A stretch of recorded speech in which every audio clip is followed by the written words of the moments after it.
Hello everybody, it's Robert the Tool Junkie here at the House of Tools workshop, and today we're going to get very precise. Well, precision here. We have a Wiha, and check out this nice metal case. This is a Wiha. They call it a Torque Vario S bit set. It's kind of like a screwdriver, works in very fine, small calibrations. And here you get some nice instructions on kind of how to work it. And it comes with a certificate that it's been calibrated. And what we have here is a nice Wiha handle. And right there, if you can read the numbers, that's in inch-pounds, I believe. And here we have a bit. It goes in the bit holder, just pushes in, pulls out, push in, pull out.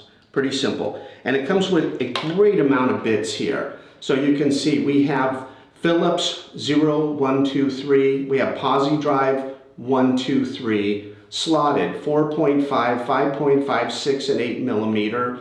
We have square number 1, 2, and 3. We have torque 4, 5, 6, and 8. We have torques T6, 7, 8, 9, 10, 15, 20, 25, and here 27 and 30. A little bit more than most sets will give you. We have the tri-wings 0, 1, 2, 3, and 4. We have hex and the SAE 16th, 5/64, 3/32, 7/64, 1/8, 9/64, 5/32, and 3/16.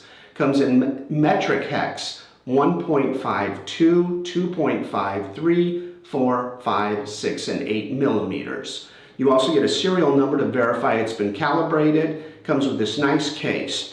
And also has a shaft here, and this you have to give it a little bit of a tug, but it pulls all the way out.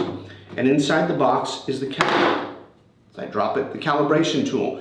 And this simply goes all the way down in there, and you kind of turn it till you feel it engage. And then you watch here, and you can turn it up or down to get your measurements. And this goes from 10 to 50. So if you need to be precise in the type of work you do, this will get you there. And then once you've set that, we put this back in there. And again, our bit, whatever bit we want. I've already got this bit chosen because we have a fastener here. So I'm going to put this in here. I'm going to turn, and right now it's loose. And as it starts to give me some tension, and I'm turning, click. There you go. It clicked, and then the handle kind of went loose in my hands. You're done. That's it. It's that simple. When you're done, you take your tip out, and again, the case holds all these nice tips here. Put that in, and then the handle can go back there. So, while you're watching this video, if you could do me a huge favor, if you could like and subscribe, it helps us grow the channel. And let me know, do you do the type of work that needs this kind of tool? Have you used this specific tool or another one? Let's have a comment section and get this thing cranking and see how we like this tool. Thanks. See you on the next video.